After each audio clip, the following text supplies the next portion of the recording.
To be honest, I'd rather just talk to you guys about improv than do it with you. All In right. the Well, this Matrix. hangout is on the air. Vlad can't do this because he won't do improv with me. I moved all the way across the country, and he refuses to do improv with me.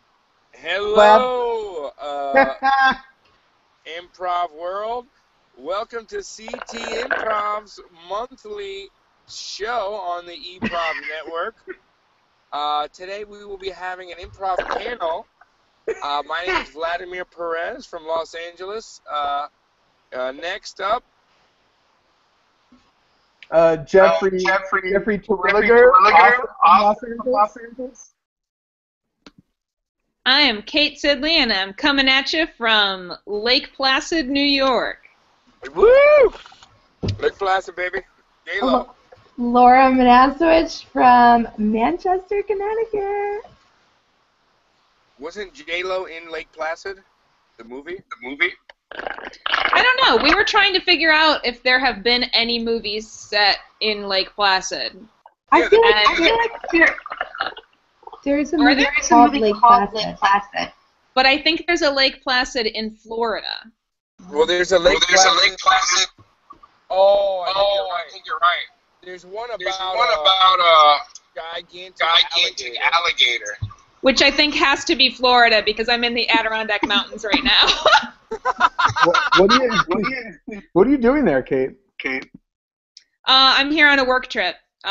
So yeah, I'm gonna be doing work during the days, but we're visiting upstate New York for the next 3 days. So I'm in a lovely hotel room. Very nice. All right. Well, network. We were doing improv. I'm sorry, it's hard. I'm getting so much feedback on myself here. An improv discussion. I'd like to open it discussing living room opening. It can be all the craze. People love it. It's a big form in the jams at times. Personally, I hate it. I don't know why. I mean, it's a normal mini monologue-ish type of opening. The side talks, I don't know. I think I hate it personally because I don't like thinking of stories while trying to listen to something else. I'd rather like build something together than share. Next up, I'd like to ask Kate what she thinks of the living room, and then we'll go around from there. Well, thanks, John. I disagree. I think that living room openings are really good for new teams. For new teams, I think that living room openings are great because it's forcing you to get to know each other even on stage, and it's breaking down any barriers that might exist. Performance-wise, we could debate the merits, but I think for new teams, it helps them start every show by just getting out of their heads and clicking in with each other, especially for new improvisers. I think it's a really good opening for them. And I will say any opening, when done well by good improvisers, can be good. And it may not necessarily be the virtue of the opening itself. That's my take. Right. Jeffrey, what's your hot take? I agree with everything you just said, Kate. And another thing that I like about the living room opener is that it's always very clear what was funny from the living room opener, like what was interesting or what people are going to want to play, because there are always those moments in the living room opener where everyone's just like, whoa, wait, what? And then everyone everyone just gets on board and wants to know more details about certain things. And those are those moments that everyone's going to remember, and to use those moments to initiate. So that's my 2 cents. Laura. I'm glad you asked. I think I feel similarly to Kate, and I see it frequently when we have the long-form showcase.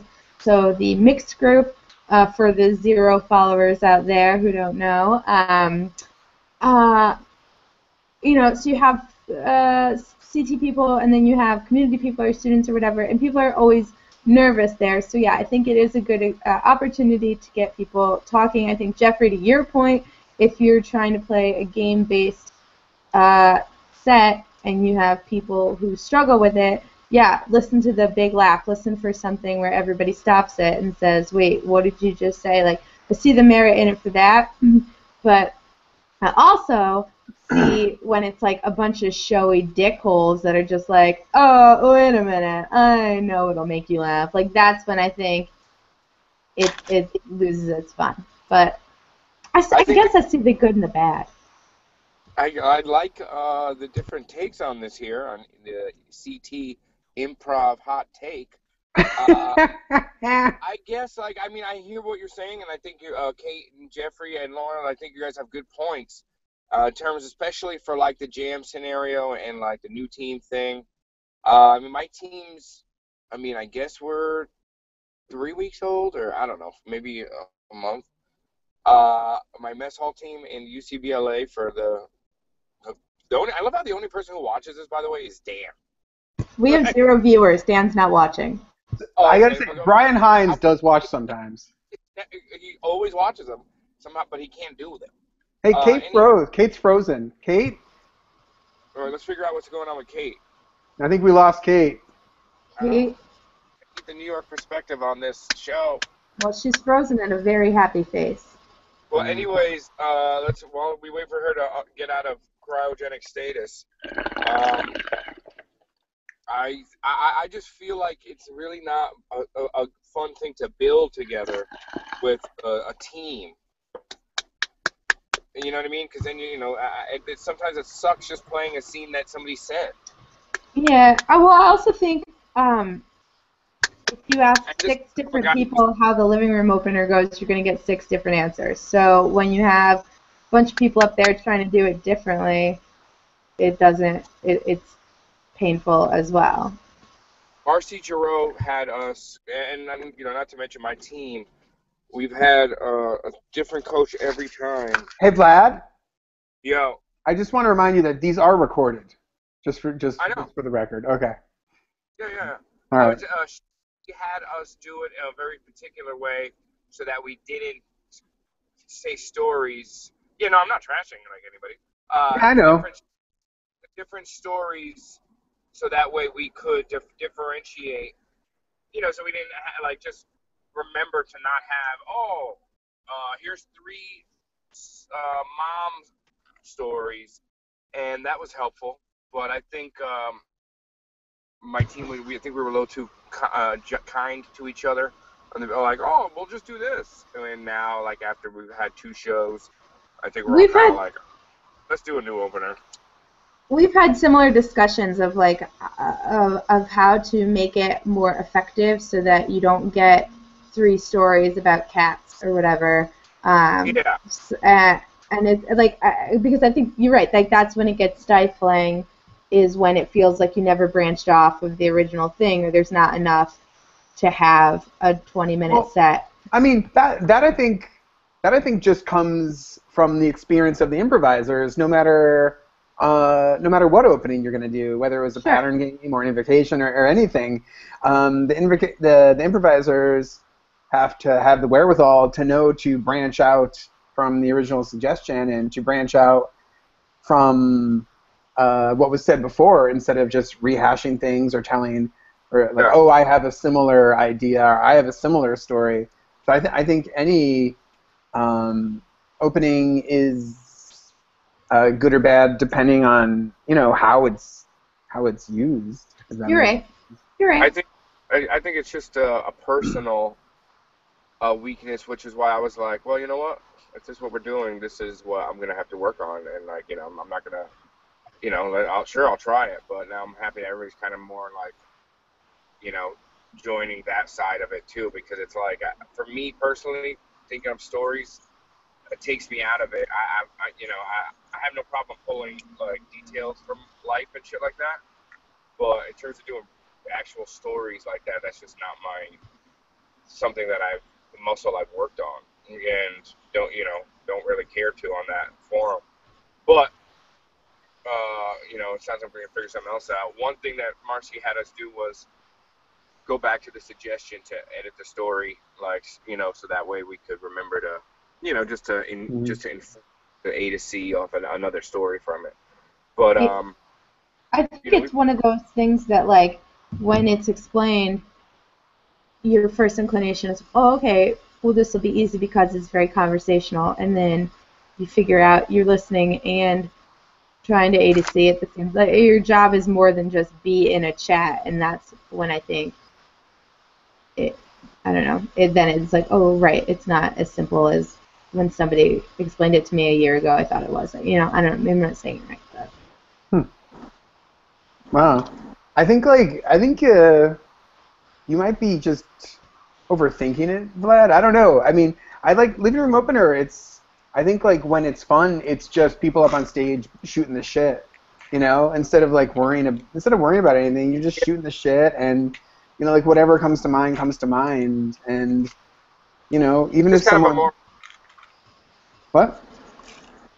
It's just kind of a low energy thing where it's kind of like, sometimes I feel like, and depending on the group and all that.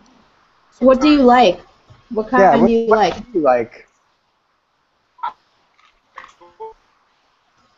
What? I'm not quite sure. I mean, I like a very specific pattern game. Oh. Low energy. I like. What if? Rant was probably my favorite one because I feel like it's. I hate. I mean, you can do a rant like five goals for that. I feel like, or at least 3. Those are the good numbers. But I really would wish you were at my show on Sunday, Jeffrey. I had my. I know I wanted to be, but I had my own show, unfortunately. But yeah, I still haven't seen you guys yet. I just want to. Can I just say something about the rant really quickly? The rant is my least favorite opening by miles. I like every other opening aside from the rant. And the thing that I don't like about the rant, and I guess this once again comes to like improv experience and how you use it, but the rant just breeds like I mean, granted you can rant about things that you like, but it's usually just like I hate this, and it's so negative. And I think like too often like that negativity comes into initiations and openings, and I think it's just too easy to breed like arguing, fighting scenes out of rant openings. That's like my thing. Everything I'm arguing with something. Which the next Sea Tea Improv hot take. What are things you're individually thinking about right now in terms of your game? Like things you're like, oh, you know what, I gotta remember to do this. As improvisers, everybody always has things they're like focused on. What's yours, Laura? If I may, I was just talking about this. I'm taking level 1 at Nerdist right now, and just something that came up yesterday. Wait, is that even the right class? Nope, this was in coaching. Whatever, it doesn't matter. Everything blends together. But I was saying the other day that like the last class I took was Alex Fernie, Advanced Study with Alex Fernie here in LA, and he was like, his big thing was just like making very clear to label the game of the scene. And it's so funny because it's such like an obvious thing, and we know to do it, and we still just don't do it. We're still afraid to we still don't nail it right on the head. And so I'm working on just making sure that I very clearly label or make it clear like what I think is interesting in the scene. And I was saying yesterday how it's when someone says something strange or odd, and you as a scene partner just say, wait a minute, you like to ride giraffes to work? Or whatever dumb thing it is, But like when the scene partner just repeats whatever crazy thing the scene partner said, it always gets a laugh. And it also like clearly defines what the game is for the rest of the scene. And that's something I'm trying to make sure I do more often. And it's funny because like people don't do that enough. Even experienced supervisors. I feel like that's the only good thing I do regularly right now. As a straight man. Yeah. I was on Sunday, and I was just like, wait a second, whoa, you think this? Bam, and that's all, and then that's all you're playing. Mm-hmm. Yeah, that's a good thing. Laura? I would like to focus on being more sharp and tactile, like trimming the fat and making sure like my moves are sharp and contributing. And then outside of improv, but still in comedy land, like working on writing in various forms. That's where I'm at right now. Guys, we have one viewer, and it's Kate because her internet won't let her join us again, so she's just watching us. Aw. Kate, feel free to submit. Kate, send us questions. your suggestions of what you're working on. Vlad, what are you working on? Well, for one, is to attack a scene with a different emotion other than confusion or anger. Every scene, I feel like with this new team, I'm like screaming at somebody. And I'm like, Jesus, what the hell? I can't wait to see this. Well, no, I'm just like, what do you mean? You can't. Milk isn't that good for you. or everything is just attacking in that way. Which, I mean, if it's a bad game, then it makes it terrible. It's not helpful whatsoever. But if that stuff's established, if you're, it's that thin line between, being acting like, what the hell's the matter with you, man? And like actually arguing with them. You know what I mean?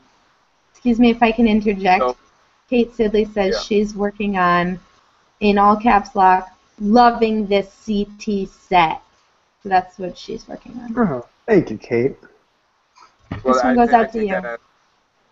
I take that as if she's like trying to love it. She's like, I need to work on this. No, it would be trying if it wasn't in caps lock, but as an asshole who writes in caps lock all the time, I interpreted that to mean she really likes it.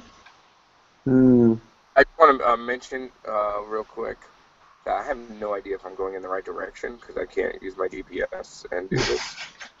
So I'm hoping that I'm going the right way. You'll be fine.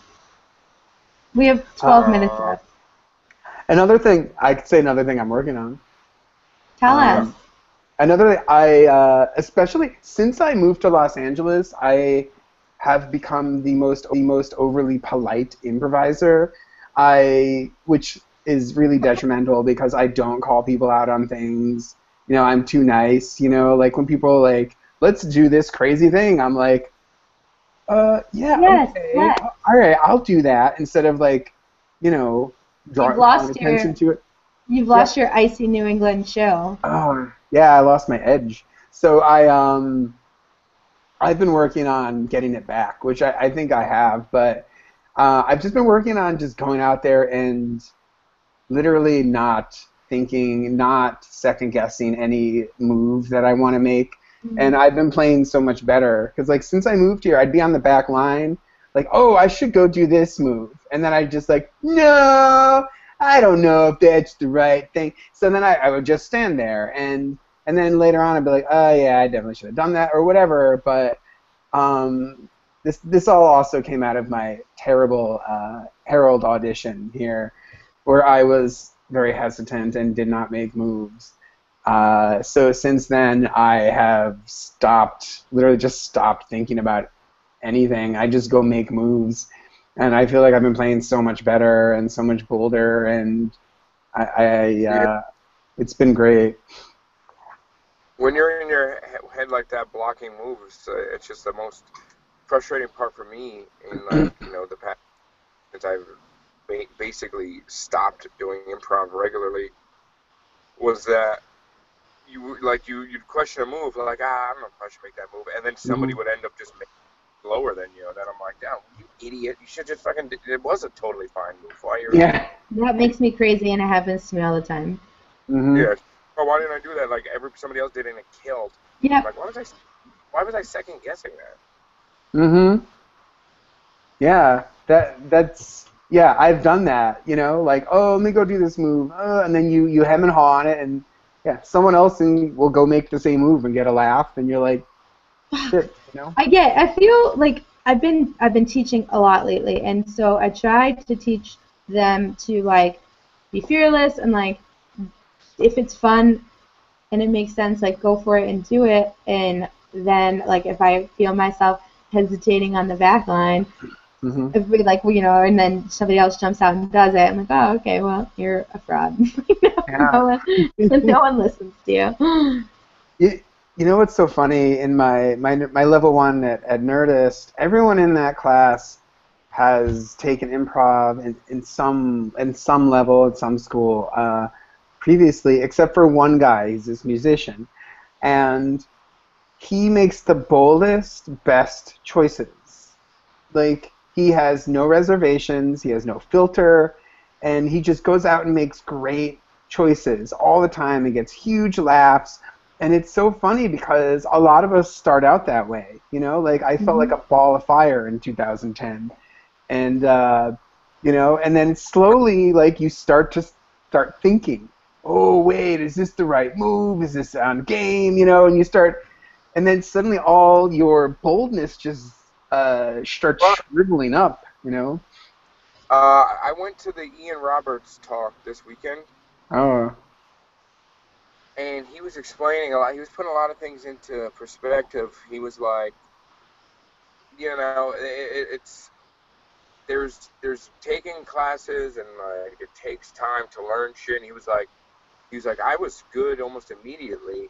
And he was like, then I was like, oh man, I was born to do this and all this kind of thing. And a lot of things that I think people experience but aren't as vocal about it as him at this moment. But he was like, but then, you start learning, and as you learn more and you try to get to this next level, he was like, you go backwards. And he was like, I didn't know, then there was like a couple years where I didn't feel as good as I was. But it's like you have to keep doing it and go and fight through that, because that's how you're perfecting. It's kind of like lifting.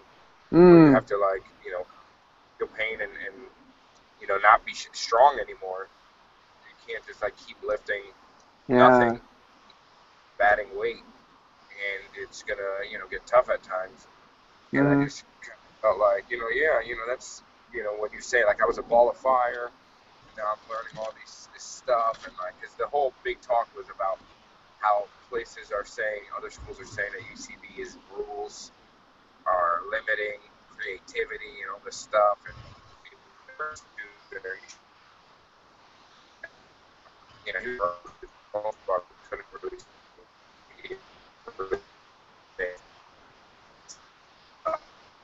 You're breaking up, Vlad.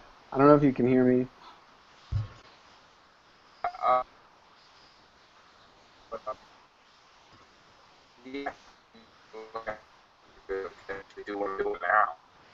What?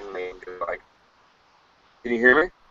Now I can. Now I can. Oddly, when you said, "Can you hear me?" I feel like I had to have an understanding of improv to get to the point where I'm at right now.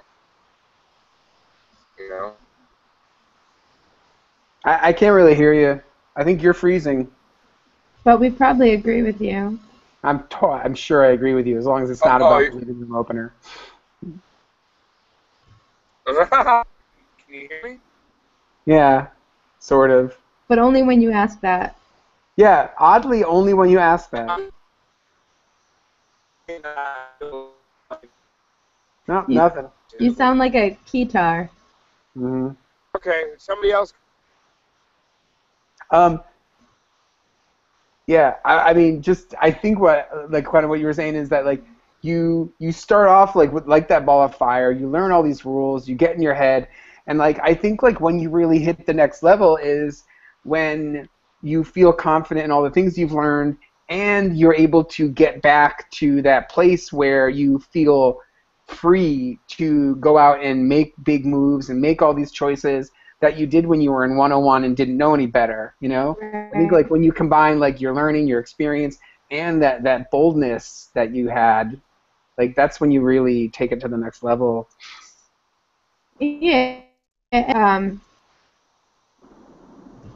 Like the trust of the people that you're playing with, or once you trust the people that you're in a romantic baby show, and I don't care what I do, like I'll make the biggest, craziest move because I have Casey, Juliet, and Steph behind me who are gonna, make whatever I do totally not. I'm playing with people who don't know me or don't know how I play. Mm-hmm. Who even knows? You're breaking up now too. Something's happening. Oh boy. Yeah, our time is coming to a close. That's what's happening. Oh yeah. It's almost 7. We did it, guys. Great set. Glad once Improv. again managed to not improvise with me.